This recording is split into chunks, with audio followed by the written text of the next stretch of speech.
Oi, está começando mais um episódio do 451 MHz, o podcast para quem lê até com os ouvidos. Eu sou o Paulo Werneck, editor da revista 451. 2 vezes por mês, a gente conversa aqui com autores críticos e leitores sobre os livros mais legais que acabaram de sair no Brasil. E hoje a gente vai falar sobre literatura de viagem, sobre um diário de viagem, uma coisa que as pessoas faziam antes das redes sociais existirem. Iam viajar com várias cadernetas em branco, lápis e caneta. Mas esse diário de viagem aqui, que nem chegou a ser publicado durante a vida do autor, se tornou um clássico da literatura brasileira. E se naquela época a Amazônia era totalmente desconhecida da maioria dos brasileiros, hoje, 100 anos depois, ela acabou virando um grande assunto para o mundo inteiro. Só que ela ainda permanece desconhecida, inclusive aqui no Brasil. Além de falar sobre a Amazônia, esse diário de viagem também diz muito sobre quem viajou, quem escreveu ele. A paisagem não é só a imensidão das águas, a floresta, as pessoas que ele conheceu ao longo do caminho. Quer dizer, é isso também. Mas aqui o viajante também fala de si mesmo. Ao lado das cartas que o Mário de Andrade escreveu, esse livro é uma das principais portas de entrada para entender o escritor de carne e osso. O Mário de Andrade tinha 33 anos quando embarcou nessa viagem de 69 dias pela Amazônia em 1927. As anotações dessa viagem de 100 anos atrás deram origem a um livro que ele não chegou a ver publicado. Mas ele já sabia o título e o subtítulo: O Turista Aprendiz, Viagens pelo Amazonas até o Peru, pelo Madeira até a Bolívia e por Marajó até dizer chega. Esse aprendiz do título diz muito sobre o viajante Mário, e não só por causa da idade dele, 33 anos, o que a gente chama hoje em dia de jovem escritor.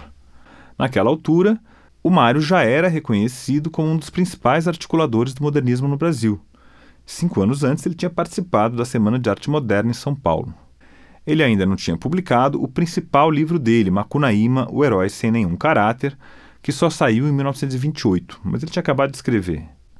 O Macunaíma se passa na Amazônia e é uma rapsódia, ou seja, um gênero que é ligado à literatura épica. Só que o autor nunca tinha pisado na Amazônia, só conhecia pelos livros.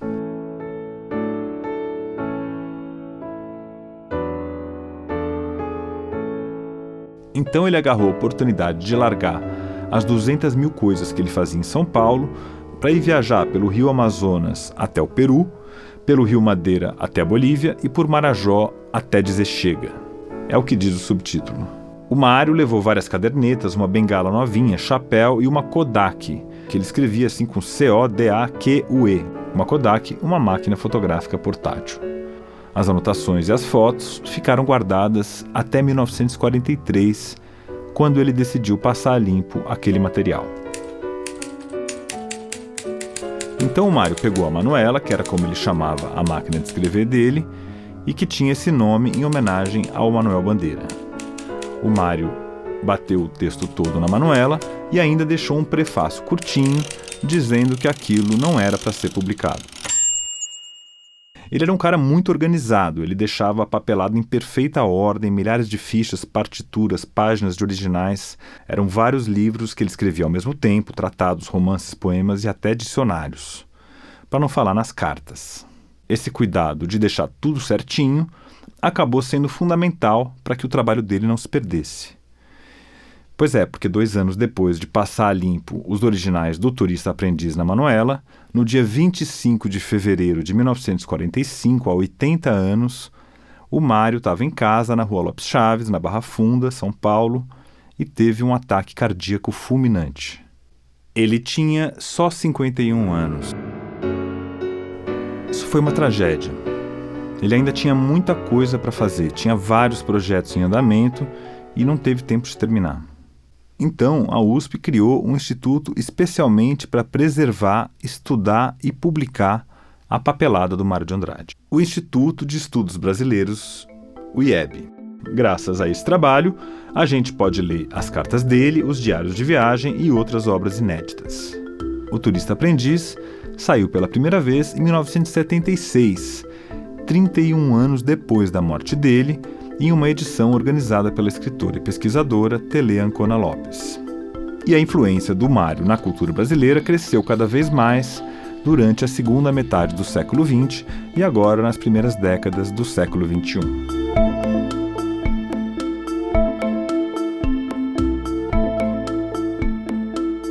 E é por isso que eu estou aqui te convidando para embarcar na canoa do 451 MHz e acompanhar o Mário nessa viagem incrível. Por que até hoje, um século depois, a gente ainda está falando de uma viagem de uns sudestinos deslumbrados pela Amazônia? Este é um episódio especial em formato narrativo do 451 MHz, o podcast para quem lê até com os ouvidos. A gente vai falar sobre a viagem que o Mário de Andrade fez pela Amazônia e sobre o diário de viagem que ele escreveu lá, O Turista Aprendiz. Hoje, quase 100 anos depois da viagem e 80 anos depois da morte do Mário de Andrade, esse livrinho é um clássico da literatura brasileira de viagem. E acabou de ganhar uma nova edição pela Tinta da China Brasil, que é o nosso selo editorial aqui na 451.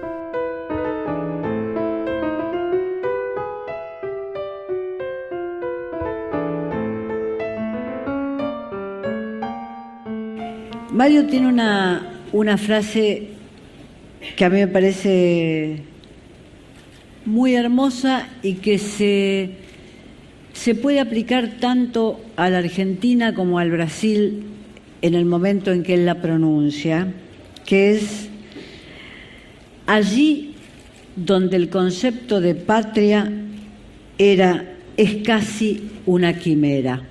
La patria todavía como una entidad que no había terminado de definirse. Essa voz é da crítica literária Beatriz Sarlo na Flip 2015, que teve o Mário de Andrade como autor homenageado. A Beatriz, que morreu agora em dezembro de 2024, participou da abertura da Flip fazendo uma comparação entre a geração modernista de 22 com os argentinos da mesma época. Ela diz que o Mário tem uma frase que ela acha muy hermosa, muito bonita, e que pode ser aplicada tanto à Argentina quanto ao Brasil. A frase completa é, abre aspas, país de povo desleixado, onde o conceito de pátria é quase uma quimera, a não ser para os que se aproveitam dela. E a Beatriz termina dizendo que a pátria era uma entidade que ainda não havia terminado de se definir. Cronológicamente se sobreimprimen, es como si se avisaran que van a sacar un libro. Los libros de Mario están saliendo en el mismo momento en que salen los de Borges y en el mismo momento en que salen los de Oliverio Girondo. Ela diz que os livros do Borges e do Oliverio Girondo, por exemplo, saíam ao mesmo tempo que os do Mário e companhia, como se um tivesse avisado o outro. Realmente, esses autores tinham algumas coisas em comum, como, por exemplo, a ideia de que cabia à arte e à literatura terminar de definir essa quase quimera que era o conceito de pátria, de nação. Mas existiam mais diferenças do que semelhanças entre os porteños e os paulistas de 1920. De todas maneras, se podría decir que Mario y los argentinos, Borges, Girondo y sus compañeros, son absolutamente diferentes. Mario hace cosas que no hubiera pasado por la cabeza de un escritor argentino de ese momento. Para empezar, sus investigaciones musicales. Só que, para além dessa questão da pátria, esses autores eram totalmente diferentes. A começar, diz a Beatriz, pelas pesquisas musicais do Mário, que eram de um rigor que os argentinos não tinham. E qual era, afinal, a outra grande diferença que o Mário tinha em relação aos argentinos da mesma época? La segunda son los viajes.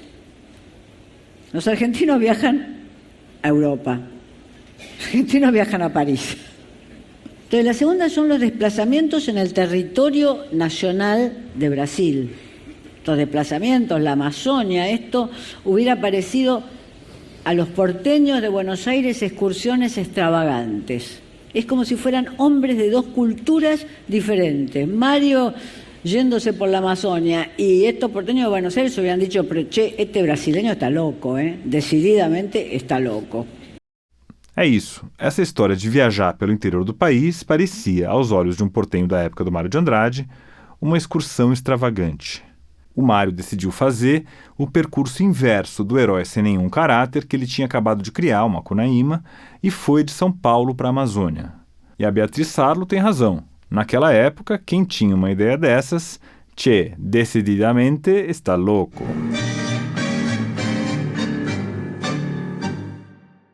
Na verdade, o plano dele não era ir para a Amazônia naquele momento.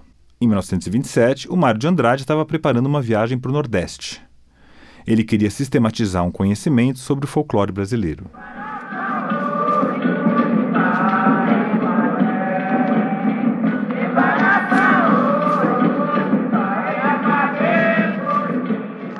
Assim como a Amazônia, ele conhecia essas coisas pelos livros e partituras, mas não ao vivo, na prática. Ele queria pesquisar os cantos e danças do Brasil, fazer registros, entrevistar artistas populares, etc. e tal. Então veio o convite da Olívia Guedes Penteado. Ela era mecenas, quer dizer, uma pessoa muito rica que patrocina os artistas e as artes. Ela fazia parte da oligarquia do café, era uma figura ilustre na alta sociedade paulista. Por isso, ela era chamada por todo mundo de Dona Olívia.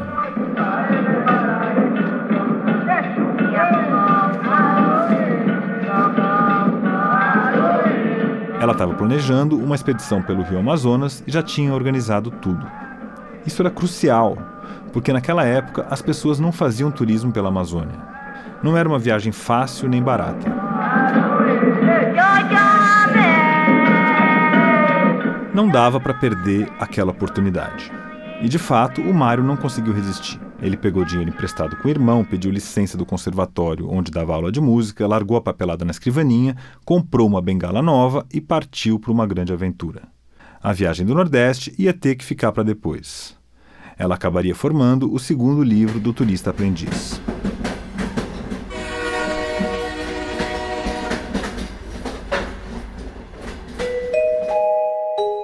7 de maio de 1927, partida de São Paulo. Comprei para a viagem uma bengala enorme de cana da Índia. Ora, que tolice. Deve ter sido algum receio vago de índio. Sei bem que esta viagem que vamos fazer não tem nada de aventura nem perigo. Mas cada um de nós, além da consciência lógica, possui uma consciência poética também.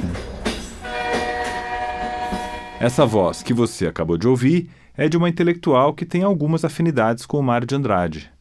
Ela vai se apresentar para você. Meu nome é Amara Moira, eu sou escritora, pesquisadora da história LGBTQIA+ brasileira e uma grande leitora e admiradora de Mário de Andrade. É ela quem vai ler os trechos do livro pra gente, encarnando o Mário de Andrade. A Amara é paulista e no ano passado publicou pela Companhia das Letras Neca, Romance em Bajubá. Escrever em linguagem coloquial brasileira é uma das afinidades da Amara com o Mário de Andrade. E ser uma intelectual LGBTQIA+, é outra. Eu pedi para ela nos contar qual é a importância do Mário de Andrade na formação intelectual e universitária dela. O Mário entra na vida de todo mundo que faz o ensino médio fundamental, pensando sobretudo num vestibular, em prestar vestibular, né? Então o Mário entra cedo na minha vida, entra como aquela figura das leituras obrigatórias, quando eu começo a faculdade de letras, então ele vai aparecer de novo. E mais recentemente, quando eu começo a me interessar pela literatura LGBTQIA+ brasileira, ele volta com muita força, né? Então ele é uma figura chave dessa literatura, uma figura que inclusive no seu tempo, à sua maneira, foi cartografando outras obras LGBTQIA+, que já haviam sido produzidas, né? Ele tem artigos muito interessantes falando sobre precursores e figuras que foram trazendo essa temática para dentro das suas obras. E, além de tudo isso, uma das grandes questões que me fascina na sua produção é o amor que ele tem pelo português coloquial, é o amor que ele tem pelo português que de fato se fala no Brasil, né? Então ele tenta trazer isso para dentro da sua literatura, ele tenta fazer disso um instrumento de produção literária e faz isso de forma muito sofisticada. O Turista Aprendiz tem a estrutura de um diário, com as entradas, que é como a gente chama os fragmentos de um diário, escritas no calor da hora, como se fossem fotografias. É uma escrita que se faz ao vivo. Eu conheci o Turista Aprendiz na Flip, em que o Mário foi o homenageado, e eu acho que Essa voz que a gente está ouvindo é da Flora Thompson DeVoe. talvez eu nunca tivesse conhecido o Turista se não fosse o acaso da minha mulher, a Paula Scarpim, ser a moderadora de uma mesa justamente chamado O Turista Aprendiz, que era sobre, enfim, o livro, o Mário, mas também narrativas de viagem de forma geral. Os nossos ouvintes já conhecem a Flora aqui do 451 MHz e também do Rádio Novelo Apresenta, do Praia dos Ossos e vários outros podcasts. Além disso, a Flora é tradutora literária. Ela fez uma tradução famosa do Machado de Assis para o inglês e também de um outro livro brasileiro, adivinha qual? Quem adivinhar ganha um bombom de cupuaçu. Um dos motivos de ter uma nova edição já estava ali patente, que a gente não conseguiu comprar o livro físico naquela hora, assim. Não tinha na estante virtual, enfim. Mas eu li pela primeira vez em PDF, que é uma coisa que eu detesto, assim. Eu não, não dá para canetar direito, enfim. É das coisas do Brasil. Como é que um livro desses não estava disponível nas livrarias justo no ano em que o autor foi homenageado pelo principal festival literário brasileiro? Na verdade, até agora há pouco, era mais fácil encontrar o Turista Aprendiz numa livraria de Nova York do que em Belém, em São Paulo ou no Rio. E foi a partir dessa constatação, e também da voz irresistível da Paula Scarpim, também da Rádio Novelo, que a Flora se apaixonou pelo Turista e decidiu traduzir para o inglês. Eu acho que em 2024 esse livro traz várias coisas. Eu sou muito sincera quando eu digo que eu nunca li um livro como Turista Aprendiz. Então só o fato da gente conseguir encontrar um livro que não é como nenhum outro, isso já poliniza de um jeito muito bom a nossa cena literária, assim. Ele foge da mesmice num grau, assim, que é até desconcertante, assim, que você não sabe categorizar realmente esse livro. Desconcertante, né? Ou, como diria o próprio Mário no prefácio que ele fez em 1943, cheira a modernismo e envelheceu bem. E além disso, assim, ele é ao mesmo tempo um registro histórico de Amazônia que não existe mais, que já estava deixando de existir na época em que o Mário estava lá.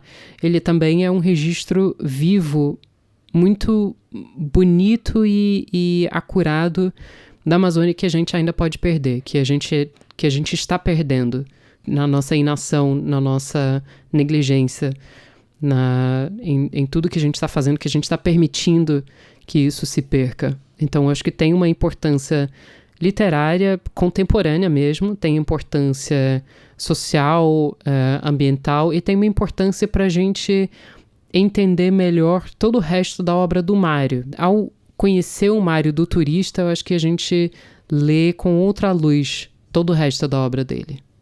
E foi por isso tudo que eu convidei a Flora a organizar uma nova edição do livro na Tinta da China Brasil, que é a nossa editora aqui na 451, e assim recolocar em circulação nas livrarias brasileiras esse texto tão importante.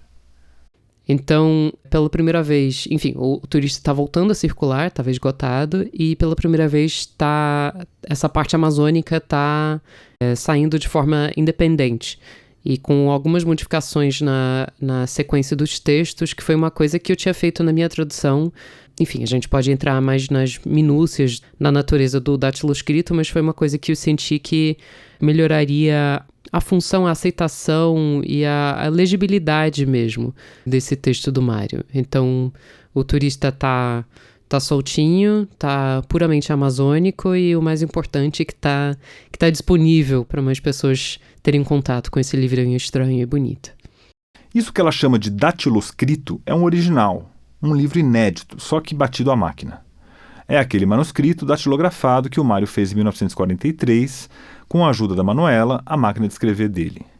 Foi desse material que a Flora partiu para organizar o livro. E a minha edição é engraçado, assim, eu não parti dessa ideia de eu vou fazer uma nova edição. Eu estava só navegando pelo texto e fazendo a minha tradução. E uma das coisas que eu fiz, que eu achei muito importante, óbvio, era consultar o dátiloscrito, que está no IEB, no Instituto de Estudos Brasileiros, junto com as fotografias maravilhosas, que, assim, passei uma tarde agradabilíssima, assim, fotografando e contemplando as fotos, que são pequenininhas, assim, mas são umas janelinhas para esse mundo amazônico, que a gente pôde trazer algumas delas, tanto na minha tradução quanto nessa edição da Tinta da China. organizar um livro de um autor morto significa uma enorme responsabilidade. Exige várias decisões importantes. E a primeira decisão importante é desobedecer à indicação que o autor deixou de que aquilo não era para ser publicado. Será mesmo? Muitos escritores que pediram isso acabaram sendo traídos pelos organizadores póstumos das suas obras. Se queria tanto destruir, por que não destruiu você mesmo? O Franz Kafka é o maior exemplo desse dilema. O Max Brod, que era o melhor amigo dele, não cumpriu a promessa de queimar os manuscritos, e é por isso que a gente conhece a Metamorfose, o Processo e vários outros livros importantíssimos. E ao organizar o livro, o organizador, ou a organizadora, no caso, acaba decidindo a forma final do texto, o que no jargão editorial é chamado de estabelecimento de texto. Então o organizador completa o trabalho que o escritor não teve tempo ou não quis fazer, como tomar decisões de estilo, encaixar fragmentos soltos nos lugares supostamente certos, etc. E alguns desses fragmentos tinham anotações muito claras de assim, isso aqui vai no dia tal, isso aqui vai no dia tal. Então, beleza, você vai inserindo. E isso que as edições anteriores seguiram. Mas alguns dos fragmentos não têm essa indicação. São coisas que o próprio Mário, no momento em que ele fez o Dutch escrito, não inseriu ali, não deixou nenhuma indicação. E as edições anteriores foram inserindo em pontos que eu chamaria de prováveis. Assim, eu acho que assim, são suposições bem razoáveis sobre onde que essas coisas poderiam entrar em determinada altura da viagem. Então, em vez de inserir ao longo dentro do corpo do texto, deixei juntos, assim, essas pequenas brincadeiras do Mário, que podem ser apreciadas dessa forma, sem que se sintam como interrupções mesmo no texto. A edição que a Flora organizou traz um mapa que mostra o caminho de ida e volta da viagem, além de 14 fotos tiradas pelo Mário. Pois é, lembra que ele levou aquela máquina fotográfica no bolso. E por isso é impossível falar no Turista Aprendiz sem falar nessas imagens. Textos curtos, imagens de praias, paisagens, pessoas, coisas pitorescas encontradas no caminho, legendas engraçadinhas. Seria perfeito para bombar nas redes sociais hoje em dia. Só faltam mesmo alguns emojis. Só que ele não conseguiu esconder o mau humor e a solidão desde o primeiro dia de viagem. Isso o Instagram não mostra, né?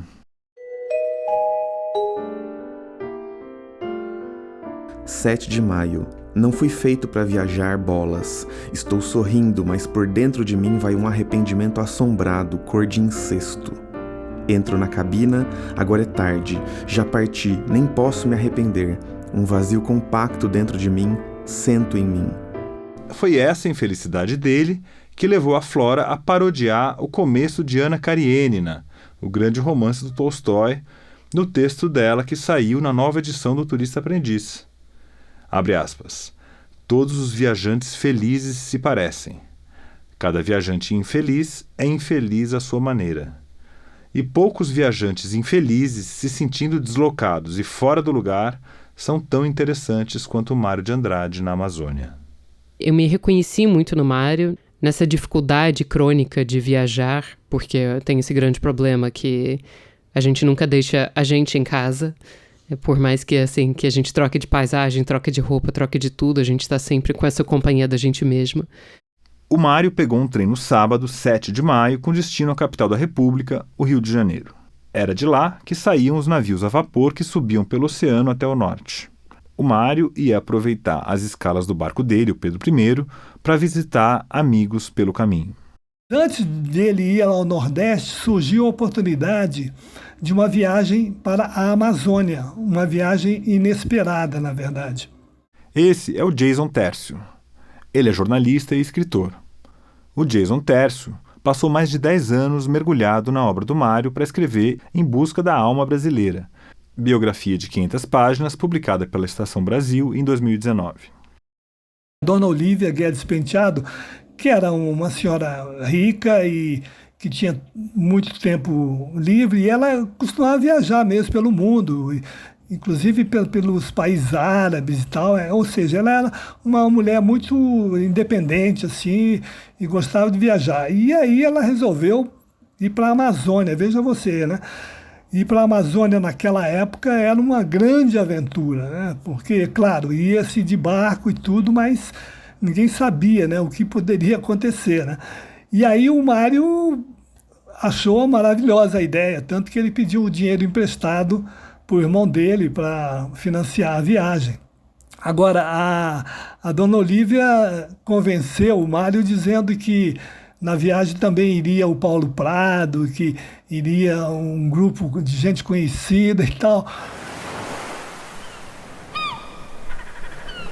Na primeira parada, ele foi almoçar com o melhor amigo dele, o Manuel Bandeira.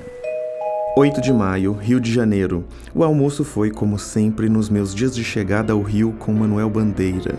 Não sei, acho o Rio uma cidade muito feia, mas dizem que é bonita. A natureza sim é maravilhosa, eu sei, mas a cidade, a urbanidade, o trabalho do homem, o sofrimento e a glória do homem é uma coisa detestável. A viagem mal começou e já veio o primeiro susto. O poeta quase embarcou sem as malas porque o senhorzinho que ele contratou para levar a bagagem até o cais do porto não aparecia. O cara chegou na última hora. As malas chegaram a tempo, mas o Mário não demorou a descobrir que estava faltando uma outra coisa que para ele era mais importante do que a bagagem. Os outros intelectuais que tinham sido convidados para ir à Amazônia com a dona Olívia. O Mário foi o último a saber que eles não deram as caras. –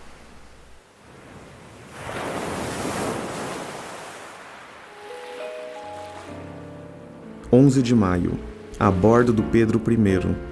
Com essa história não me despedi de ninguém direito, nem percebi certo quantos companheiros de viagem iam no bando, pois quando dou o tento mesmo definitivo no caso, toda a gente roer a corda. Estamos apenas Dona Olívia e as duas moças, Dolur e Mag. Dona Olívia, com aquele sorrisinho dela, me fala: você deve estar bem descontente de ser o único homem da expedição. Se soubesse que era assim, não vinha Dona Olívia. Meio áspero, sincero, ela não teve o que dizer, nem eu.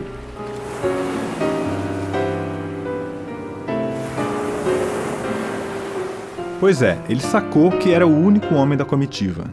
E a comitiva se resumia a ele, a dona Olívia e a duas acompanhantes dela. 2 adolescentes, ou quase isso. Eles mal se conheciam e iam viajar juntos por mais de 2 meses. E o Mário ficou muito contrariado. Ele diz logo no começo que ele descobre que todo mundo roeu a corda, que assim, todos os outros homens ilustres que o acompanharia pularam fora, e sobrou ele, a dona Olívia Guedes Penteado e Dolor e Amag. Eu sempre esqueço os nomes reais de Balança e Trombeta. Deixa eu ver aqui. Pra mim elas viraram só Balança e Trombeta. Então, tem a dona Olívia Guedes Penteado, e ela tá com a sobrinha, que é a Margarida Guedes Nogueira, mais conhecida como Mag, e tem a Dulce do Amaral Pinto, ou Dolur, que é a filha da Tarsila do Amaral. E as duas são moças adolescentes, a dona Olívia e o Mário, que é o único homem ali que sobrou da expedição. Então, é bem menos do que ele esperava para essa grande viagem amazônica. Tá ali quase de babá, ele tá de secretário da dona Olívia e de babá das 2 meninas. Balança e Trombeta são os apelidos que o Mário deu para as 2 moças. Balança é Mag e Trombeta a Dolur. Elas tinham 19 e 21 anos. E o Mário vai equilibrando o mau humor dele com uma ironia que acaba sendo divertida, um mau humor que acaba sendo engraçado, pelo menos pra gente que tá lendo, né? A própria condição de turista já é meio ridícula por definição, né? Ainda mais aprendiz, ou seja, esse turista desajeitado, atrapalhado, que ainda está aprendendo a turistar. É bem diferente de outras categorias mais nobres de quem corre o mundo, como o viajante, o peregrino, o explorador. Turista é um papel bem menos nobre, né? Bem mais... É um vocábulo quase patético, assim. Quem quer se sentir turista? Ninguém quer se sentir turista. Essa é de novo a Flora. Turista é aquele sujeito de boné e pochete que tá ali posando pra foto em frente ao monumento. Eu acho que desde o primeiro momento, assim, desde o momento em que ele percebeu que ele não estava embarcando na viagem que ele achava que ele estava embarcando, que essa viagem não seria uma grande caravana modernista pela Amazônia, e sim seria ele, Mário de Andrade, acompanhando a dona Olívia Penteado e a sobrinha, a amiga da sobrinha e um monte de gente aleatória, enfim, no vapor, nos Vaticanos, pela Amazônia fora, ele percebeu que seria uma turistagem mesmo, que ele não ia conseguir se aprofundar nas coisas, que ele ia ser reduzido a esse papel um pouco patético de, assim, posar para foto e não penetrar na essência das coisas. E o Mário demonstra um incômodo durante toda a viagem. É só uma sensação íntima de, assim, eu não fui feito para isso. E ele vai tentando, mas tem alguns momentos em que ele se encontra ali, que são sublimes, em que ele consegue esquecer um pouco dele mesmo, ou que ele consegue se abrir para aquele mundo novo, que ele vê alguma coisa que deixa ele desnorteado ao ponto de esquecer toda essa angústia, toda essa agonia que ele carrega sempre na malinha de mão. Isso é realmente muito interessante, né? Porque o turista tem a oportunidade de abandonar a pessoa que ele era e se entregar às coisas sem o peso de tudo que a gente carrega ao nosso redor. Então, eu acho que é uma postura, é uma designação, uma denominação muito sincera, e eu acho que mais gente é turista aprendiz do que sabe. Talvez mais gente se identifique na leitura e passe a se chamar de turista aprendiz.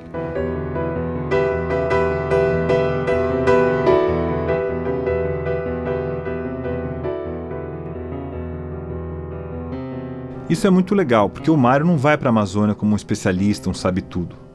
Pelo contrário, ele é alguém que quer aprender. Inclusive, tem gente que pensa que a palavra aprendiz tem um peso até mais forte do que turista. Um peso político até.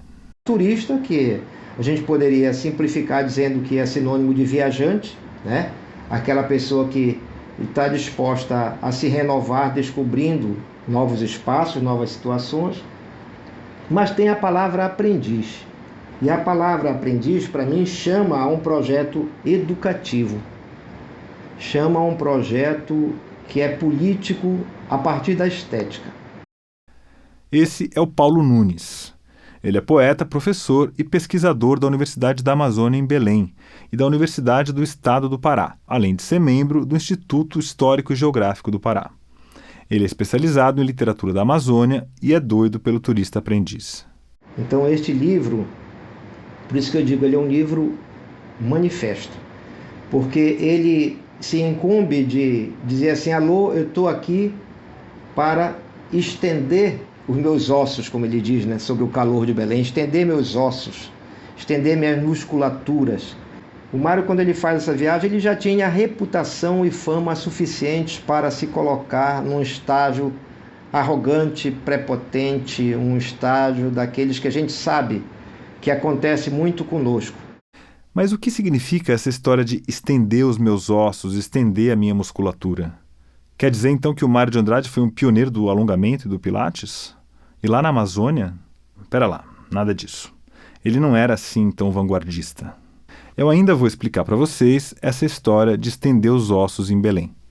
Mas antes, vamos ouvir o Paulo Nunes sobre as coisas que o Mário de Andrade escreveu sobre a Amazônia. A Amazônia, em geral, ela é representada pelos não-amazônidas como o espaço de solidão, o espaço do exótico, o espaço da não-inteligência, da não-literatura, da não-cultura. E o Mário vem desconstruindo a cada momento esse tipo de ponto de vista, né? Então, cada local é motivo de uma nova descoberta, de uma nova observação, e ele tem olhos refinados para perceber a diversidade. O Mário levou a solidão dentro dele, mas por fora ele se deixou contagiar pelo que estava vendo. E isso que o Paulo Nunes chama de uma nova observação também tem a ver com uma novidade que o Mário levou na viagem, a tal Kodak. Já fazia alguns anos que ele estava fazendo umas experiências estéticas e documentais com a Kodak Vest Pocket dele. Era uma maquininha pequena com uma lente sanfonada que você tinha que puxar para fora na hora de usar. Fechada, essa máquina tinha o tamanho de um smartphone. São centenas de fotos, a gente só conseguiu trazer algumas nessa edição, mas são como se fosse um ensaio paralelo, né? Assim, o Mário tem um olhar muito acurado, ele faz uns recortes muito finos ali. Às vezes ele fala assim que a paisagem é tão vasta que o único jeito de você comunicar o que ela é aprisioná-la em pequenas molduras. Então as fotos são isso, são uma tentativa de recortar toda essa imensidão, toda essa exuberância até ela ficar inteligível, assim, de você conseguir comunicar um pouco do que ela é. Uma edição do Turista Aprendiz sem pelo menos algumas das imagens que ele produziu durante a viagem sempre vai ser incompleta. Isso também dá para esse livro um caráter muito moderno, porque ele é a soma do texto com as imagens. E essa coleção de imagens entrou para a história da fotografia brasileira. Nossa, tem fotos lindas nas cidades, das pessoas, dos mercados, de procissões, dos barqueiros, dos remadores, das crianças observando essa tropa. Tem o próprio Mário posando de um jeito mais ridículo do que o outro.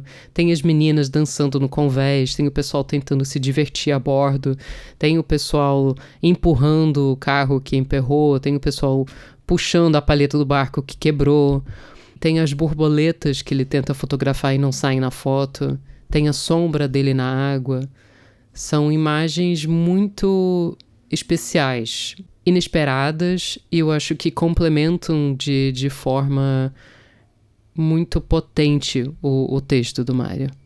E até quando a intenção era só documentar a arquitetura ou a paisagem, ele trazia um toque de humor, nem que fosse ao escrever a legenda. Tem várias fotos que ele, assim, tá tirando mesmo, assim, é documental mesmo, assim, é assim. Ele tá querendo mostrar como é o vilarejo, como é o barco. Tem uma função documental, além das fotos que são mais experimentais, que é muito importante da gente conseguir vislumbrar essa Amazônia de um século atrás. Mas tem sempre um humor. Você percebe o olhar do Mário, assim, mesmo quando é uma foto direta, mais careta de um prédio, digamos, em ruínas, você percebe o olhar, a curadoria dele ali. Às vezes, nas legendas que ele fala, ele compara Santarém a Veneza, então as legendas também são maravilhosas. As fotos e as legendas são todo um livro à parte, digamos. Tem uma foto em que tem milhares de lençóis num varal, ao vento, não? Então eu gostei da soltura que ele fez, uma soltura do muro, uma coisa em que o texto de repente vem. Essa voz é da grande fotógrafa Maureen Basiliat. Ela está comentando uma das fotos mais famosas que o Mário fez, umas roupas penduradas no varal que estão infladas pelo vento. Ele colocou uma legenda assim: roupas freudianas. A psicanálise, assim como a fotografia, era uma outra novidade daquela época, e ele era bem novidadeiro, né? Mário de Andrade é a irreverência, a sensibilidade e irreverência, mas de repente é o imprevisto, é o imprevisível. Caiu na minha mão esse livro, uma série de livros, das quais a primeira que abri foi O Turista Aprendiz. Aí eu acho que eu estava com uma vaguíssima ideia. Talvez pudesse propor, como eu já tinha feito uma exposição em 1975 do Xingu, pensei, quem sabe, 10 anos depois eles aceitam uma ideia. Então pensei, Mário de Andrade, o turista interessante. Qual era a ideia? Era Mário como das primeiras pessoas que foi levado às raízes do Brasil, acho, né? O interessante seria não fazer a viagem dele totalmente, mas começar em Belém e ir de barco, fazendo uma viagem parcial do Mário. A Maureen, que a gente ouviu aqui num depoimento dado ao Instituto Moreira Salles, faz parte de uma verdadeira legião de turistas aprendizes, né? Jornalistas, escritores, fotógrafos que também viajam pela Amazônia no rastro do Mário de Andrade. Em 1985, a Maureen passou 5 semanas viajando pelo norte do Brasil, acompanhada pelo Lúcio Codato, que filmou tudo. A exposição com os fotogramas das filmagens e os textos da Maureen foi montada em uma espécie de varal, que nem os lençóis da foto. Belém, 19 de maio. Durante a noite, o Pedro I portou em Salinas para emprestar um tapejara que nos guiasse através da foz traiçoeira do Amazonas. E quando nos levantamos no dia de hoje bem cedinho, já estávamos nela. Que posso falar dessa foz tão literária e que comove tanto quando assuntada no mapa? A imensidão das águas é tão vasta, as ilhas imensas por demais ficam tão no longe fraco que a gente não encontra nada que encante. A foz do Amazonas é uma dessas grandezas tão grandiosas que ultrapassam as percepções fisiológicas do homem. Nós só podemos monumentalizá-las na inteligência. O que a retina bota na consciência é apenas um mundo de águas sujas e um matinho sempre igual no longe mal percebido das ilhas. O Amazonas prova decisivamente que a monotonia é um dos elementos mais grandiosos do sublime. Vaticano, tapejara, vapor e até canoa são os tipos de barco que o Mário e as 3 companheiras de viagem dele pegaram durante a viagem pela Amazônia. Como diz o dicionário Caldas Aulet, um vaticano é uma grande embarcação fluvial a vapor e avarandada, de porte maior que o gaiola. E gaiola? Bom, nem precisa de dicionário para imaginar, mas é, ainda segundo o Aulet, um barco a vapor para transporte de passageiros comum em rios do Brasil. O gaiola tem 2 ou 3 andares.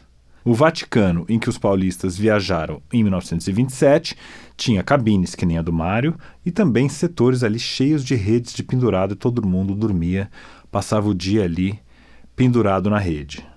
Ai, que preguiça. Eles ficam trocando de barco por uma necessidade dos rios mesmo, assim, que o Vaticano, que é esse vapor em que eles viajam, ele tem o fundo achatado, que é para lidar com essas variações, enfim, tem vários momentos de tensão, assim, quase bem dramáticas mesmo, do capitão tendo que passar por umas corredeiras, que são momentos em que todo mundo sobe ali no covete para ver, assim, será que a gente vai ter que pular fora? Então é importante que eles tenham esses vapores com fundo achatado, que não é o mesmo vapor que eles usam para subir a costa, para navegar pelo Atlântico.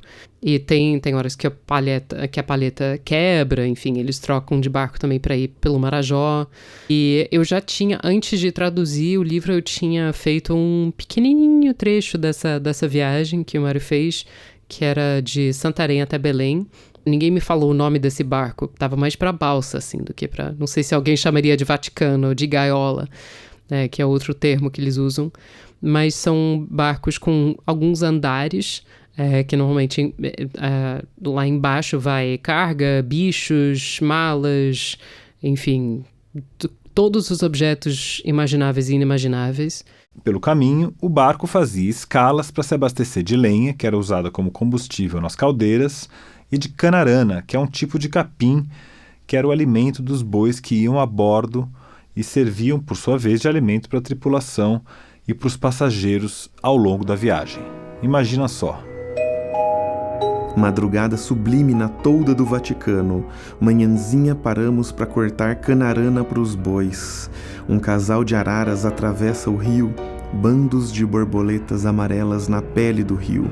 De repente, uma azul das grandes, libélulas em quantidade, e os peixes saltando nos remansos. É engraçado pensar que quando o Mário parte para a Amazônia, não fazia nem um ano que ele tinha escrito Macunaíma. E o livro só seria publicado no ano seguinte, em 1928. Ele já tinha escrito praticamente tudo, antes de pôr o pé no vapor que levaria ele para a Amazônia. Assim, o Macunaíma é muito mais uma criatura nascida das leituras do Mário, das viagens literárias e imaginárias do Mário, do que qualquer coisa que ele tivesse observado ali na viagem de 27. O que já é uma chave muito bacana da gente pensar o processo do Mário, quem que esse Mário é. E eu penso que esse momento dele fazer essa viagem é quase um vamos ver, assim. Tipo, ele já escreveu toda essa rapsódia tropical, selvagem, e agora ele vai lá mesmo, ele vai pro coração da selva. No coração da selva, mas sempre acompanhando Dona Olívia e as 2 jovens a tiracolo.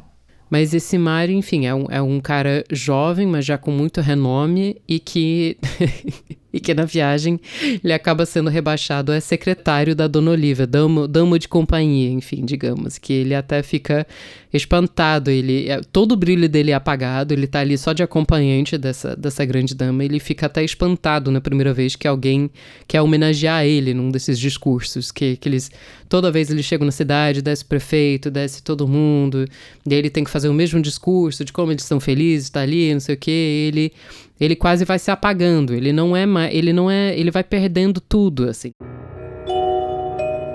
Anedotinha, não conto o lugar. Estávamos chegando numa cidadinha, Dona Olívia a meu lado, encostados na murada entre outras pessoas, vendo a cidade chegar.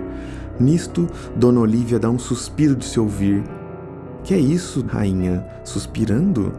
Ah, Mário, com ar de enfado, essa história de todos os prefeitos se verem na obrigação de acompanhar a gente, levar na prefeitura, no grupo... Pois essa cidade visitamos sem prefeito, livres, mandando em nosso passeio. Bom, seja como for, pulando de cidade em cidade, de barco em barco, eles chegam finalmente a Belém, cidade pela qual o Mário fica de 4. Eu vou tomar um tacacá, dançar, curtir, ficar de boa. Mas quando chego no Pará, me sinto bem, o tempo voa.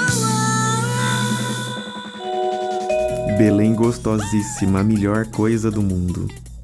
Aqui sim, o Mário de Andrade usa e abusa dos adjetivos e do superlativo também. E se a gente discorda sobre o que ele falou do Rio de Janeiro, que é uma cidade muito feia, sobre Belém é impossível discordar. Belém é realmente gostosíssima e a melhor coisa do mundo. Tanto que eu brinco no meu texto, né? Diz que o grande amor era São Paulo, mas a paixão extraconjugal, digamos assim, foi por Belém. Esse aqui é o Paulo Nunes de novo. Ele escreveu um texto que se chama Traços e Trocas, Belém embalando Mário de Andrade. E você vê que algumas das páginas mais bonitas que ele escreve, né, é a carta que ele faz a Manuel Bandeira em 27, quando ele já está na cidade, imerso na cidade, né, curtindo a cidade, descobrindo a cidade, todo, como eu digo, enfatiotado dentro daqueles ternos de brim, mas ele não perde a oportunidade de ir todo dia ao mercado do Ver-o-Texto. Então ele diz: Manu, amanhã se chega em Manaus e não sei mais que coisas bonitas enxergarei por esse mundo de águas.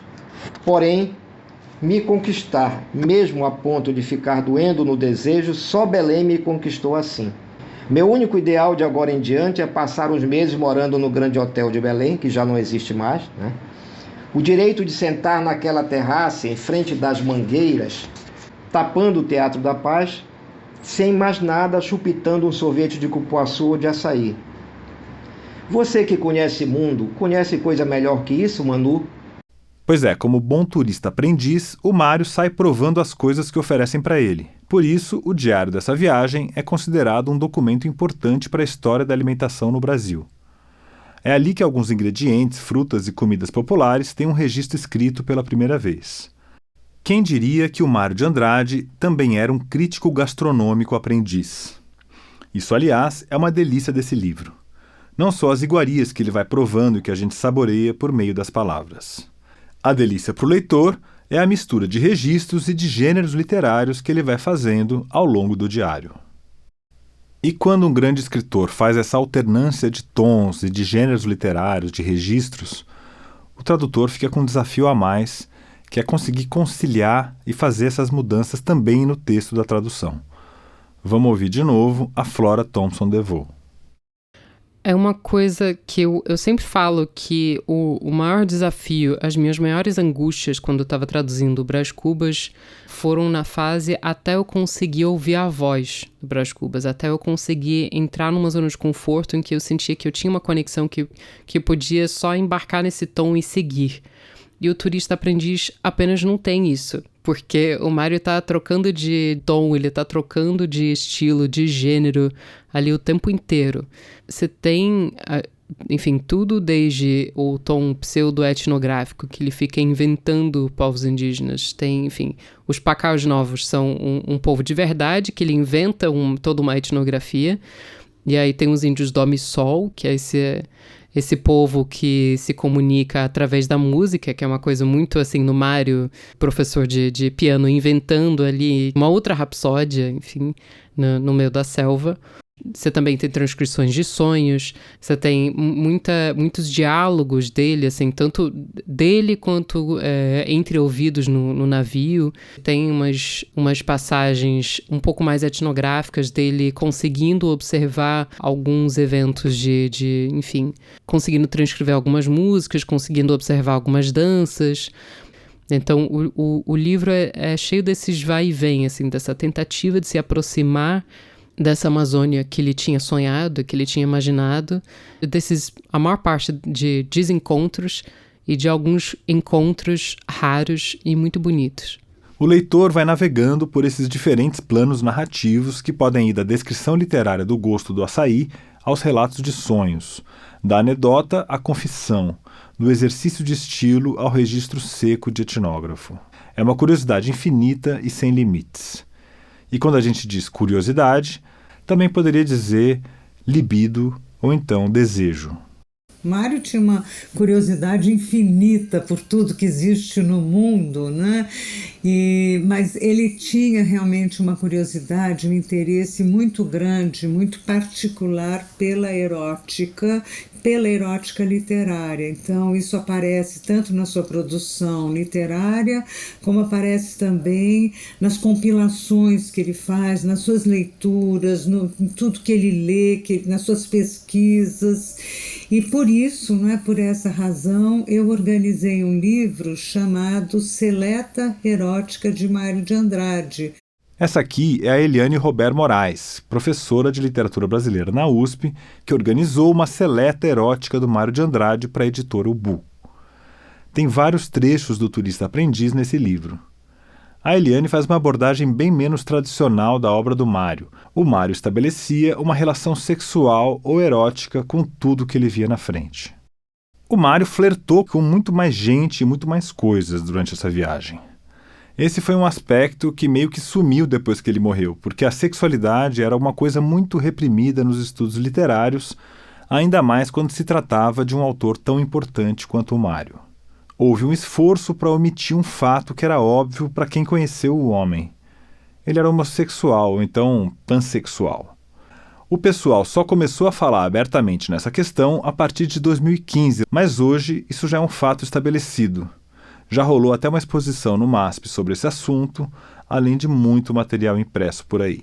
Seja como for, o Mário parece que se soltou durante essa viagem. Ele, que estava tão mal-humorado no começo, parece que ficou possuído por um fogo impossível de apagar durante aquele rolê pela Amazônia.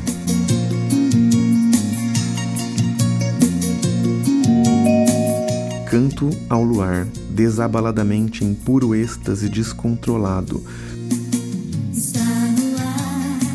com a melhor voz que jamais fiz na minha vida, voz sem trato, mas com aquela natureza mesmo, boa, quente, cheia, selvagem, mas sem segunda intenção, generosa. O que eu sinto dentro de mim, nem eu sei. Não poderia saber, nem que pudesse me analisar. Estou estourando de luar. Tenho este luar como nunca vi, em mim, nos olhos, na boca, no sexo, nas mãos indiscretas de luar, nada mais, sou luar.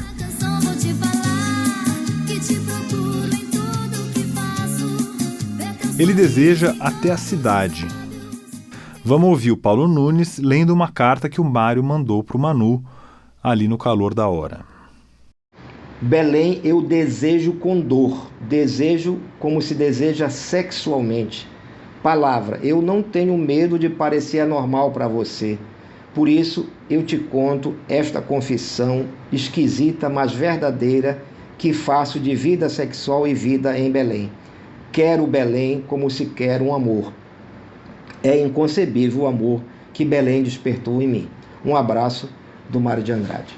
Dá para ver que o Mário ficou apaixonado de verdade. Ele passou alguns dias em Belém na viagem de ida e mais uns tantos na volta. E essa afinidade erótica do Mário de Andrade com a capital do Pará é uma coisa que tem a ver com o corpo, com a experiência física de estar lá. Lembra que o Paulo Nunes disse que em Belém ele estendeu os ossos, estendeu a musculatura? Calma lá, eu já vou explicar o que ele quis dizer com isso, mas antes vamos continuar a ouvir a professora Eliane Robert Moraes.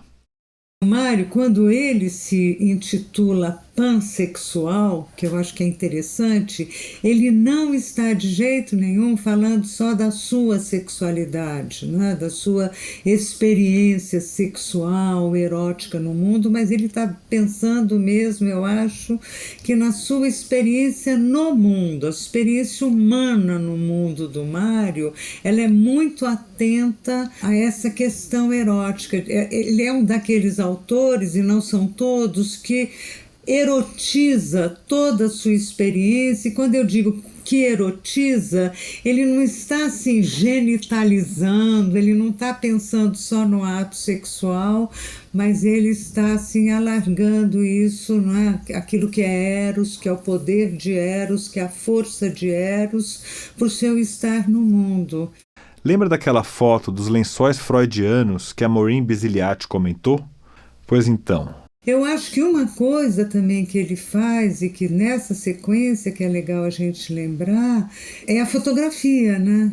Então tem momento em que faltam palavras e ele vai lançar a mão da fotografia.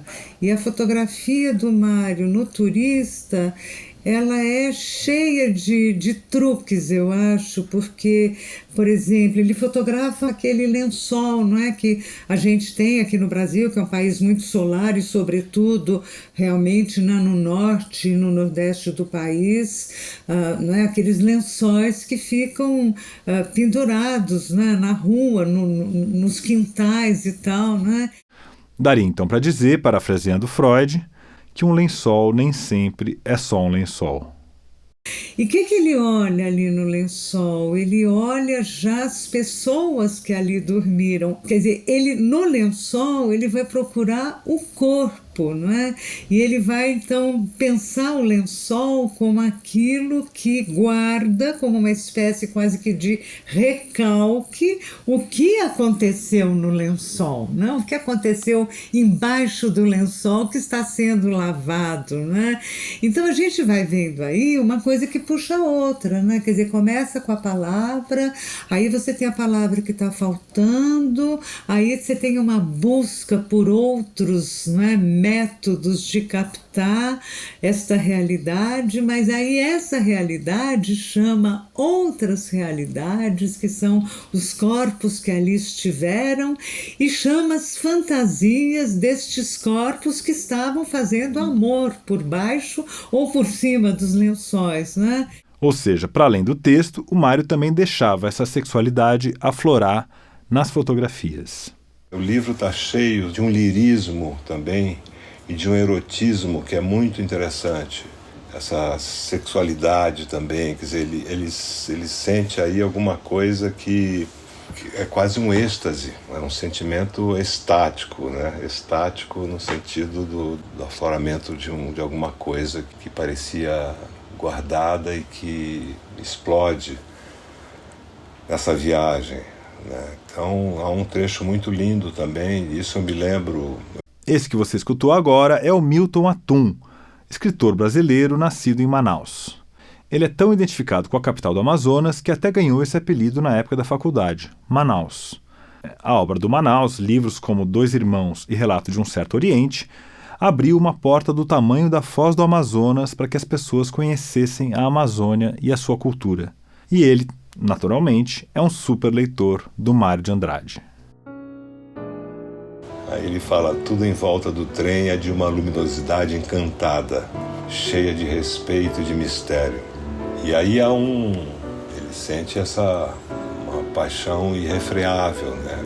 Desse sublime ele passa ao canto, né? Quer dizer, eu canto tudo o que sei desamparado. Canto ao luar desabaladamente em puro êxtase descontrolado, com a melhor voz que jamais fiz na minha vida.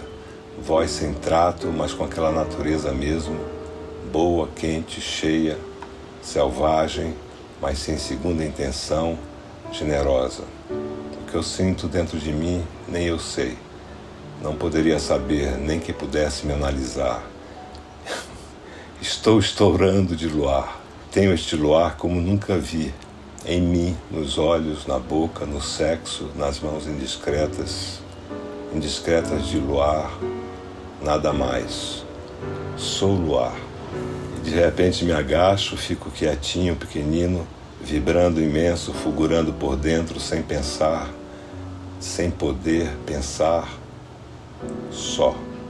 Aí depois tem uma ruptura de chegada a Porto Velho, meia-noite, sono de pedra. Quer dizer, é quase esse êxtase, quase delirante, né, desse fogo incontido, né, que ele sente, que está presente essa sensualidade, né, de si em relação a esse céu, a os elementos da natureza, que ele sente muito nessa viagem e sente profundamente em Belém. O que chega na gente ao ler esse livrinho bonito e esquisito, como bem definiu a Flora, são essas sensações todas. Ao ler, dá para sentir o encantamento do Mário. E aí ele fala desses momentos em que está chovendo e ele está no terraço do grande hotel, chupitando sorvete, né? Ele diz, sem vontade, só para agir, isso me dá um gozo incontestavelmente, uma realização de amor de tão sexual. Então há essa espécie de orgasmo nessa viagem amazônica. A sexualidade é um dos centros, é importante na obra do Mário. E na Amazônia eu acho que esse lado, vamos dizer, telúrico, esse lado, vamos dizer, tão poderoso e tão grandioso da natureza, despertou nele todo esse êxtase, né? Essa coisa interior, né? Forte, como um jorro, que ele traduz tão belamente, né? Com as palavras. E apesar de dizer que ele não foi feito para viajar, o Mário até que consegue aproveitar bem essa viagem. Ele se entrega. E o mais legal, ele escreve esse diário que é puro prazer na leitura. Esse êxtase chega até nós pela escrita, como se a gente pudesse espiar o escritor por um buraquinho na parede da cabine. Então o Mário tá sempre ali, assim, na parte mais nobre dos vapores. Tem a cabine para ele, as meninas na cabine do lado, enfim, tem até registro de que elas fizeram um pequeno buraquinho na parede para poder observar o Mário e descobriram, para decepção delas, que ele estava só escrevendo, ele só passava o dia escrevendo, não tinha nada de interessante acontecendo. Uma das frases que ele mais fala é vida de bordo, e depois de ter passado 48 horas apenas num barco indo de Santarém a Belém, eu sinto que eu sei exatamente o que é isso, assim. E é nessa vida de bordo que tudo acontece. E de monótono, a vida de bordo não tem nada. É na vida de bordo que surgem os momentos excepcionais. Vida de bordo e continuo suando cada vez mais. Vida de bordo. É uma delícia estirar o corpo nestas cadeiras confortáveis da proa e se deixar viver só quase pelo sentido da vista, sem pensamentear. Vida de bordo, numa ventania formidável. Tem uma coisa assim do balanço do barco, do balanço da rede, desse verde passando bem devagarinho, assim, da luz mudando bem devagarinho, que é absolutamente hipnótico, assim. Você entra numa outra temporalidade e vai ficando meio surreal mesmo, mas é todo um estado de espírito, um estado de ser. A vida de bordo são os exercícios, assim, entre os raros momentos de encantamento de apareceu um jacaré ali, apareceu um pássaro ali, que são raros, assim. No dia a maior parte é essa vida de bordo, que é essa monotonia, esse calor, esse balanço. Então são exercícios de matar o tédio. Então o que você faz? Você observa a paisagem humana, você conversa com as pessoas, você inventa brincadeiras. Inventando brincadeiras, como ele diria, para não pensamentear. O que será que ele queria dizer com isso? Talvez pensar nas preocupações que ele tinha deixado em São Paulo. E uma das coisas que o turista faz para se distrair das preocupações é comer. O lanche de hoje foi sapotilha, beribá, abricô nacional, que é outra coisa, e refresco de cupuaçu, ora, isso é língua que se fale. No almoço, o peixe tambaqui ótimo, de uma delicadeza super fina, e tartaruga com recheio da mesma, obra-prima. Só de pique, o cozinheiro na janta nos apresentou um tucunaré à portuguesa. Posso lhes garantir que é peixe gostosíssimo. No almoço, provamos o matrinchão, que achei dos melhores peixes do Amazonas. Recepção do intendente, em cuja casa provo licor de taperebá, muito bem feito. É delicioso. Compramos castanhas, comemos castanhas em quantidade. Vamos ver o que um belemense autêntico acha dessa turistada gastronômica do Mário. O que me chamou a atenção mesmo demais na visita que ele faz a Belém é quando ele vai ao Ver-o-Peso, ele busca tomar mingau de milho, também reconhecido como munguzá, né? E eu fico impressionado, porque, veja, não é fácil você que não é da região amazônica. Então, veja, o Mário ele ia para o mercado tomar munguzá. Então, veja só que coisa extraordinária essa forma de deslocamento, essa disposição de deslocamento e inserção na cultura. Chegou o mês de férias, vou voando pro Pará, vou direto ao Ver-o-Peso, apurar meu paladar, ficar bem à vontade e fazer o que quiser e matar minha saudade da pupunha com café. Eu acho que isso o Mário trouxe na sua formação e na sua observação da cidade. Então eu acho que essa coisa dele ir, dizem que todos os dias que ele esteve em Belém ele foi ao mercado tomar mingau, e é uma tradição na cidade até hoje. Então é uma tradição, você vê na feira do Ver-o-Peso aquelas mulheres com as panelas imensas, são panelas e guardanapos tão limpos e tão bonitos de ser alvos os guardanapos e as panelas tão limpas que você se enxerga nas panelas. E o Mário, interessante, não mudou nada do que ele descreve lá em 27 do que se tem hoje aqui, né? O que muda são os sabores de mingaus que foram ampliados. O mercado Ver-o-Peso continua sendo até hoje uma das principais atrações para quem visita Belém. Esse nome vem do período colonial, da época em que nesse mesmo lugar tinha um posto fiscal onde os portugueses verificavam o peso das mercadorias que chegavam à cidade para pagar os impostos devidos. Hoje em dia, ele está reformado e é uma experiência muito impressionante, porque os agricultores, os pescadores, coletores de castanhas, de açaí e de todos os produtos possíveis e imagináveis que vêm de dentro da floresta se encontram lá no Ver-o-Peso.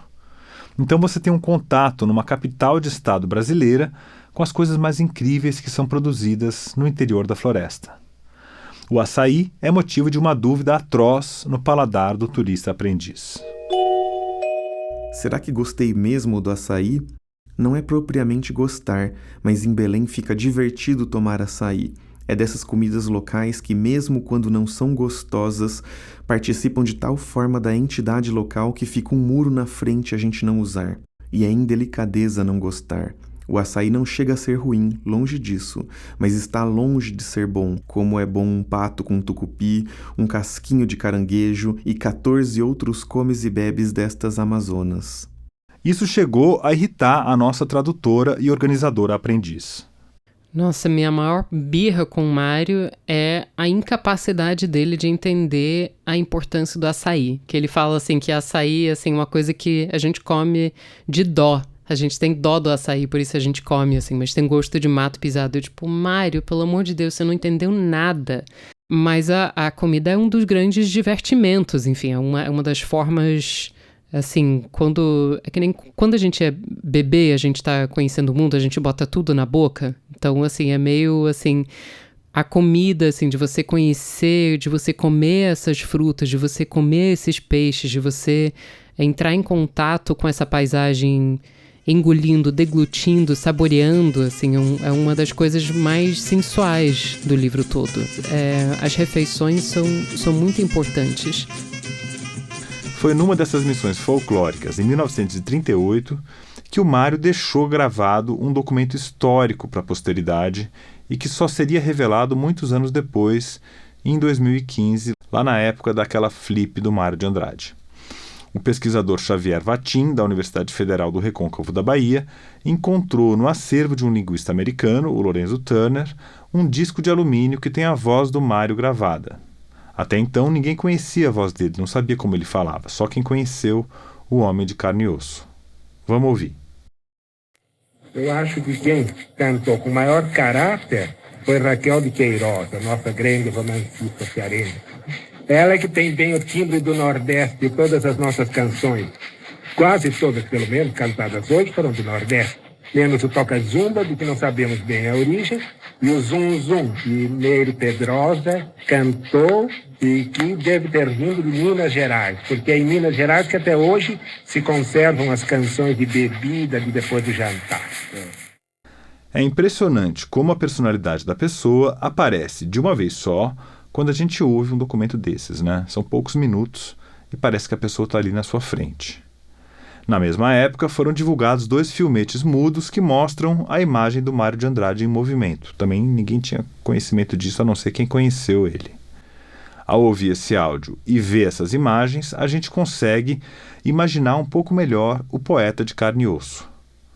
Mas também dá para sentir isso ao ler O Turista Aprendiz e ver as fotos dele pegando jacaré na Praia do Chapéu Virado, pertinho de Belém, em 22 de maio. Eles tinham acabado de aportar na Amazônia em 18 de maio, ou seja, 11 dias depois de saírem de São Paulo. Vamos ouvir o Paulo Nunes. O Mário passa pelo rio Amazonas, pelo Solimões, pelo Negro, pelo rio Caripi, ele passa pelo rio Madeira, pela valentíssima Baía do Marajó, e ele então faz toda essa descoberta do rio, né? O rio ele define a trajetória até Iquitos, no Peru. Para chegar até a cidade peruana de Iquitos, eles levam mais de 20 dias rio acima e chegam lá em 22 de junho. Hoje em dia, um voo Belém-Iquitos leva cerca de 12 horas de viagem. O tempo de uma viagem para a Europa. No Peru, o Mário prova uma saladinha de abacate. Ao subir o rio Amazonas, eles passam por Santarém, Óbidos, Parintins, Itacoatiara, Tefé e depois de passar por Manaus, eles vão subindo Solimões, que é o rio que forma o Amazonas junto com o Rio Negro. Em 24 de junho começa a descida de volta até o ponto em que o Solimões encontra outro rio muito importante da Amazônia, o Madeira. Os viajantes viram então à direita no Madeira e chegam até a Bolívia, na cidade de Puerto Sucre, no dia 13 de julho. Puerto Sucre hoje se chama Guayamirim, que é um nome muito parecido com o da cidade brasileira, que fica do outro lado do rio, Guajará-Mirim, em Rondônia, um estado que nem existia naquela época. Portanto, os rios são a grande estrada. Tanto que um contemporâneo dele, que é Raul Bopp, né, ele diz algo que é muito importante. Né? Ele diz assim, olha, não é possível renovar as artes e as letras no Brasil se nós não escutarmos as vozes da floresta.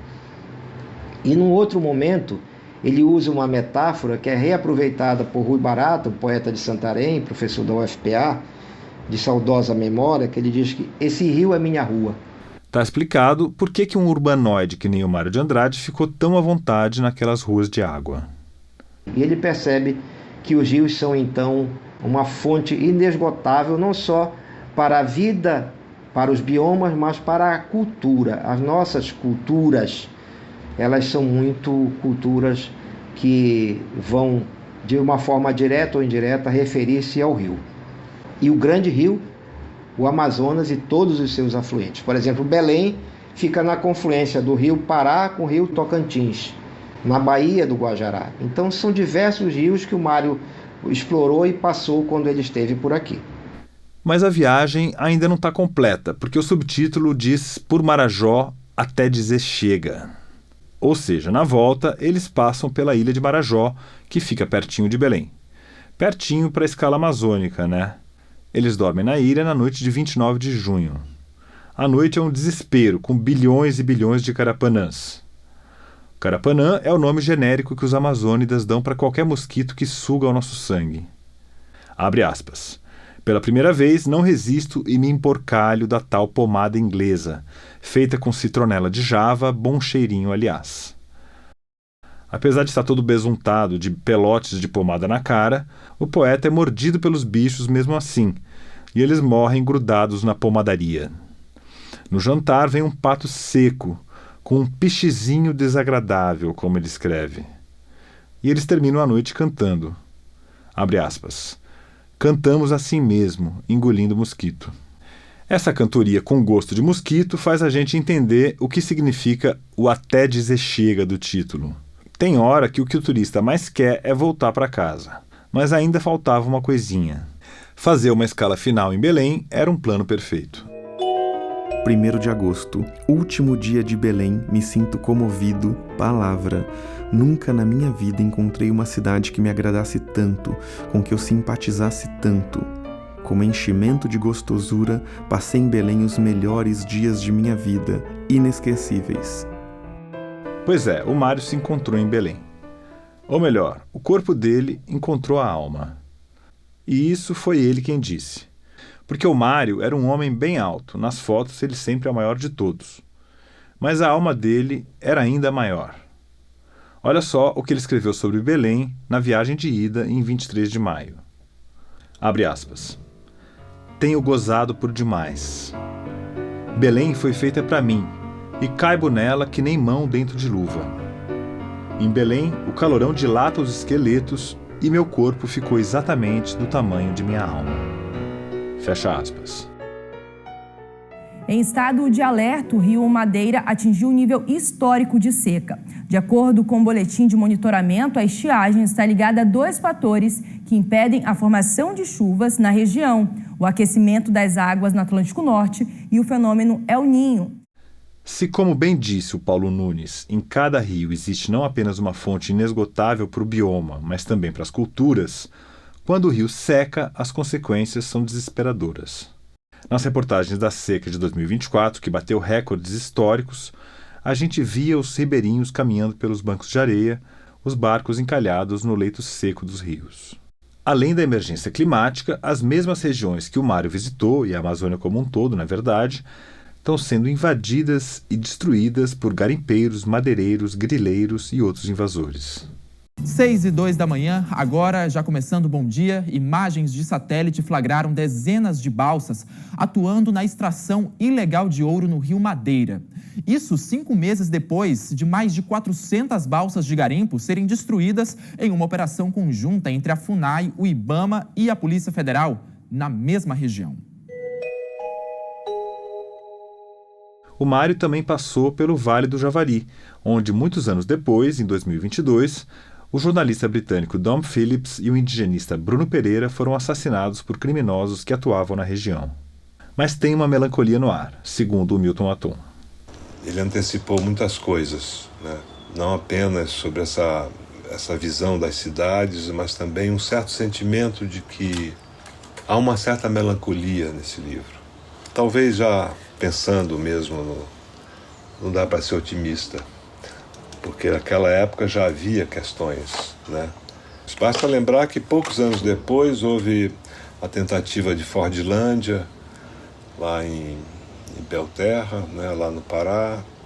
Houve também ali já uma devastação, uma loucura também do capitalismo, que tentou implantar, vamos dizer, seringueiras lá perto de Santarém, e claro que não deu certo, né?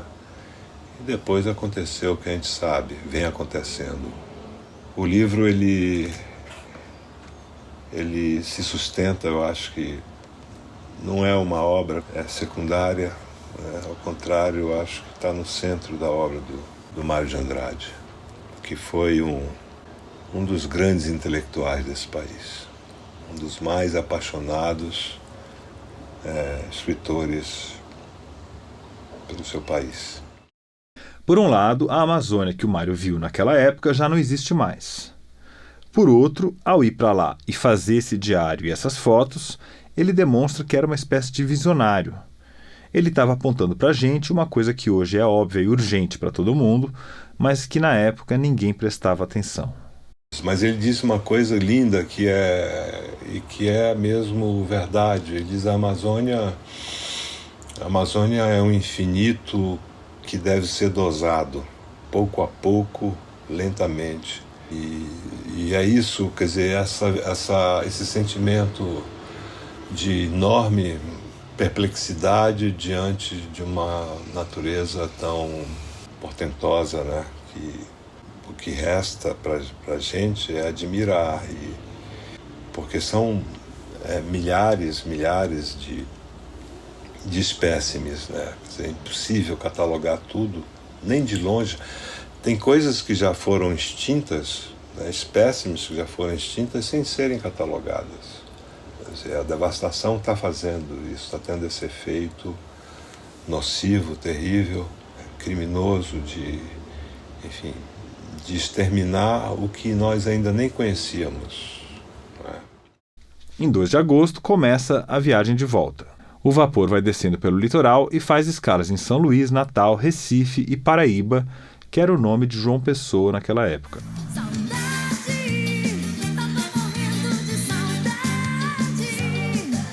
Quando eles chegam na Bahia, uma surpresa. A pintora Tarsila do Amaral e o escritor Oswaldo de Andrade estão lá esperando a chegada do Mário. Ele não consegue esconder a alegria. 10 de agosto. Vida de bordo esperando a Bahia, que só aparece pela tarde. Sou o primeiro a ver Tarsila e Oswaldo no cais, nos pegando de surpresa. Alegria sem limites mais. Passeios às gargalhadas, que pensar em dormir nem nada, conversas paulistas, blagues, artes. Essa felicidade em encontrar o Oswaldo tem um significado especial. Afinal, eles eram grandes amigos. Mas logo depois aconteceria uma coisa muito séria entre os dois e eles ficaram afastados para sempre. A briga foi tão séria que, ao passar a limpo as anotações do turista em 1943, o Mário chegou a riscar o nome do Oswaldo, que ele chamava de Osvaldo. A nossa organizadora, a Flora Thompson DeVoe, acabou fazendo uma exceção nos critérios dela e desacatou essa supressão feita pelo autor. Ela restituiu o Oswaldo de volta no livro. Eles nunca fizeram as pazes porque o Mário morreu logo depois, em 25 de fevereiro de 1945, 80 anos atrás. 13 de agosto. Vida desagradável de bordo, vencendo a última etapa marítima da viagem. Já não é viagem mais e estamos não chegados. Coisa idiota. A última etapa marítima era a chegada ao Rio de Janeiro. Finalmente, o Mário avistou a Baía de Guanabara. Mais uma vez, ele aproveitou para se encontrar com a galera nos bares. O Dante Milano, que era poeta, o Manu, o melhor amigo dele que eu já falei aqui, o escultor Antônio Bento e o compositor Jaime Ovalle, paraense de Belém, que é o autor da trilha de piano que a gente ouviu aqui nesse episódio. Pois é, a viagem acabou e as preocupações e neuras de São Paulo já estão todas de volta. A alma dele já não estava mais dilatada como ficou lá em Belém. O Mário ainda passa no Copacabana Palace para pegar um dinheiro emprestado com o Paulo Prado e pagar as dívidas da viagem. Imagina que ele teve que emprestar dinheiro até para a Dona Olívia, que, segundo ela, esqueceu de tirar dinheiro na parte final da viagem. Só então é que ele pega o trem de volta para casa, mas não consegue chegar. Um trem tinha descarrilado em Mogi, uma cidade que fica pertinho de São Paulo, e os passageiros tiveram que descer e ir de carro. O Mário acabou se desencontrando da turma que estava com ele e alugou um carro sozinho, mais uma despesa de viagem. Para completar, ele ainda se viu obrigado a dar uma carona para um desconhecido, o que deixou ele ainda mais aperreado. Era segunda-feira na Barra Funda, na Rua Lopes Chaves, 546, em São Paulo. 15 de agosto. Enfim, pelas 14 horas, são exatamente 14 horas e 11 minutos e 12 segundos na minha casa, com os meus, com a minha gente. Fecha bem a porta, Bastiana. Fecha a porta com a chave, Bastiana. Atira a chave na rua.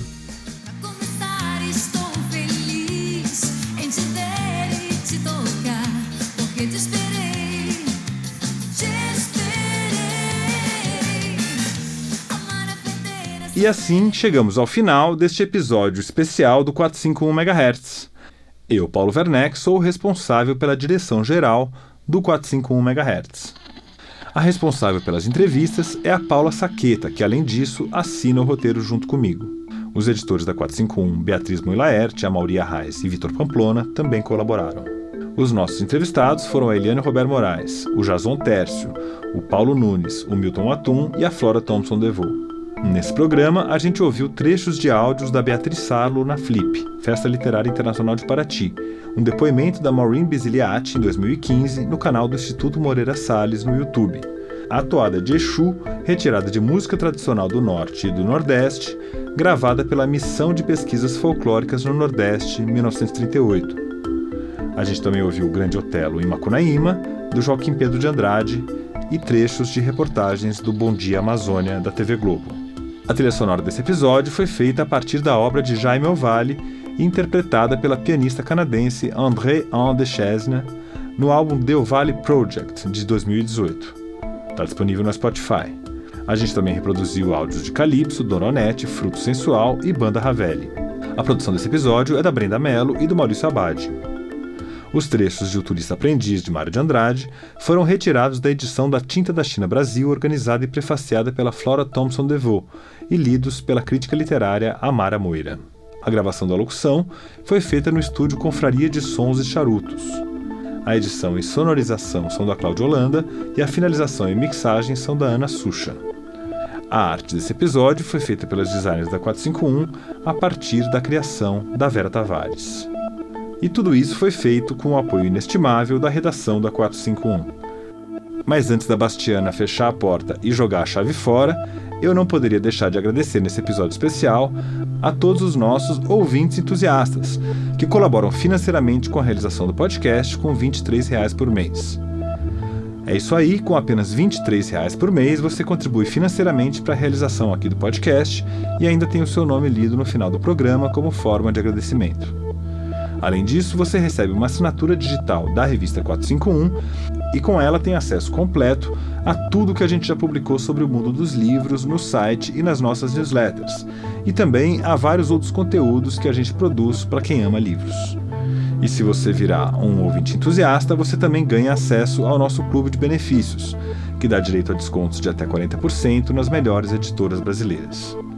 Então, muito obrigado a Alexandre Luiz Pereira da Silva, Alexandre Vidal Porto, Ana Carla Dias Braga, Ana Maria Pedrosa Sá Freire de Souza, André Viana, Bruno Felipe Simões Costa, Bruno Schultz, Carmen Manuel Almeida Biscarte, Cristiane Gonçalves dos Reis, Cristiane Bolo, Cíntia Vasconcelos, Daniela Falcone, Diana Radomisler, Diane Maia, Eliane Marta Teixeira Lopes, Elisa Von Handel, Érica Giorgino, Fábio Calvan, Fernanda Calef Barbeta, Guilherme Sorgini, Gustavo Senechal, Irene de Almeida Biasoli, Jaime Mendes, Kellen Gutierrez, Lira Lima, Lúcia Guimarães, Luísa Plastino, Márcia Cristina Fragos, Marcos Apóstolo, Maria Bertrand, Maria de Lourdes Maciel Silva Silva, Maria Paula Barbosa, Maria Rosalina Silva, Mário Rique Fernandes, Murilo Carvalho, Patrícia Rodrigues Sanches, Paula Fontana Fonseca, Pedro Cougo, Patrícia Valverde de Oliveira Vitorino, Regina Gomes Sodré, Richardson Thomas Silva Moraes, Rodrigo Bittar, Rodrigo Moura, Samuel Valim Bolonha, Thiago Barreto, Tomás Muniz Bratfish, Uyara Andrade, Valéria Midena, Valessa Lopes Baldin, Vitor Ribeiro, Vivian Lembo e Veena Guimarães Machado Pimentel.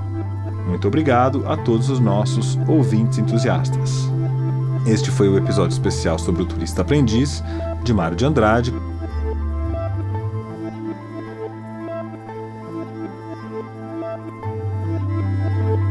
Publicado nos 80 anos de morte de Mário de Andrade. O 451 MHz é uma produção da Associação 451 e eu sou o Paulo Werneck.